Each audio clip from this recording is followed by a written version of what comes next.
हिंदी और उर्दू में बस फ़र्क है इतना, हिंदी और उर्दू में बस फ़र्क है इतना, आप देखते हैं ख्वाब वो देखते हैं सपना। I would like to call Shivam Yadav from class 10th UP for Hindi speech. आदरणीय प्रबंधक महोदय, प्रधानाचार्य महोदय, शिक्षकगण, अतिथिगण, अभिभावकगण एवं मेरे प्यारे भाइयों एवं बहनों, आज इस स्वतंत्रता दिवस के पावन पर्व पर मैं आप सभी के समक्ष अपने विचारों को व्यक्त करना चाहता हूं। सर्वप्रथम मेरी तरफ से आप सभी लोगों को स्वतंत्रता दिवस की हार्दिक शुभकामनाएं। आज हमारा पूरा भारतवर्ष 76वां स्वतंत्रता दिवस मना रहा है और आज इस स्वतंत्रता दिवस के पावन पर्व पर मैं आप सभी के समक्ष अपने विचारों की शुरुआत कुछ लाइनों के माध्यम से करना चाहूँगा। जब आंखें खुली हो तो धरती हिंदुस्तान की हो, जब आंखें खुली हो तो धरती हिंदुस्तान की हो, जब आंखें बंद हो तो याद हिंदुस्तान की हो। यदि मर भी जाए तो कोई गम नहीं, यदि मर भी जाए तो कोई गम नहीं, मरते वक्त मिट्टी हिंदुस्तान की हो। हमारा भारतवर्ष 200 वर्षों तक ब्रिटिश शासन के अधीन रहा और हमारे भारत देश को आज़ाद कराने के लिए बहुत से स्वतंत्रता सेनानी जैसे बाल गंगाधर तिलक, लोकमान्य तिलक, चंद्रशेखर आज़ाद, भगत सिंह, असफाउल्ला खां, मोहम्मद अली, शौकत अली, मंगल पांडे व अन्य कई स्वतंत्रता सेनानियों ने देश की आज़ादी के लिए अपने प्राणों की आहुति दे दी। वर्ष 1857 की क्रांति मंगल पांडे द्वारा सर्वप्रथम आरंभ की गई। बहुत कम ही समय में यह क्रांति संपूर्ण भारतवर्ष में फैल गई, परंतु ब्रिटिश सरकार द्वारा इसे 1 वर्ष के अंदर ही दबा दिया गया। सन 1885 ईस्वी में भारतीय राष्ट्रीय कांग्रेस की स्थापना हुई और इसका मुख्य उद्देश्य मध्यम वर्गीय शिक्षित नागरिकों के विचारों को आगे लाना था।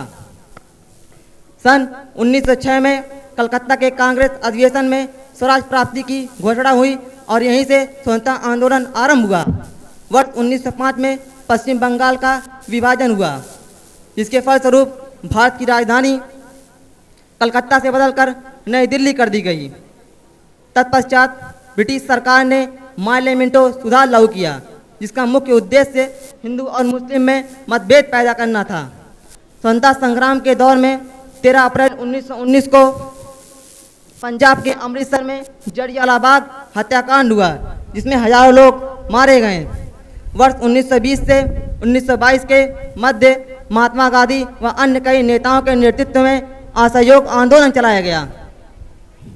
वर्ष 1915 से 1924 के मध्य मोहम्मद अली और शौकत अली के नेतृत्व में खिलाफत आंदोलन चलाया गया। 6 अप्रैल 1929 को केंद्रीय विधानसभा असेंबली में भगत सिंह और बटुकेश्वर दत्त ने बम फेंका, जिसके परिणाम स्वरूप उन्हें फांसी की सजा दे दी गई।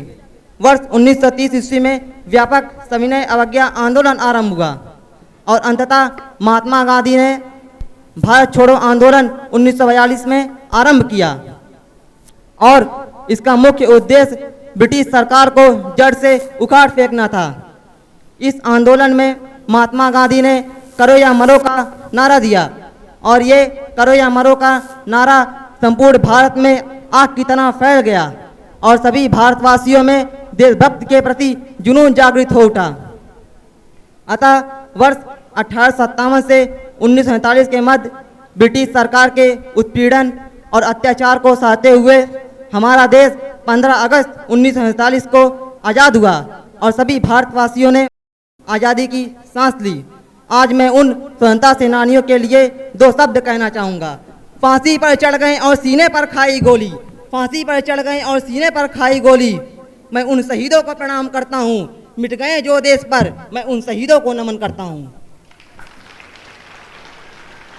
आज हम सभी स्वतंत्र हैं और हमारे समक्ष विभिन्न चुनौतियाँ जैसे बेईमानी, भ्रष्टाचार, चोरी, डकैती इत्यादि व अन्य कई समस्याएं हैं और हम सभी भारतवासियों को इन समस्याओं का डटकर सामना करना है और सभी लोगों को सदैव राष्ट्र सेवा और राष्ट्र हित के लिए तत्पर रहना चाहिए। जैसा कि किसी कवि ने कहा है, भरा नहीं जो भावों से बहती जिसमें रसधार नहीं, हृदय नहीं वो पत्थर है जिसमें स्वदेश का प्यार नहीं। अतः इन्हीं लाइनों के माध्यम से मैं अपनी वाणी को विराम देना चाहूँगा। जय हिंद, जय भारत।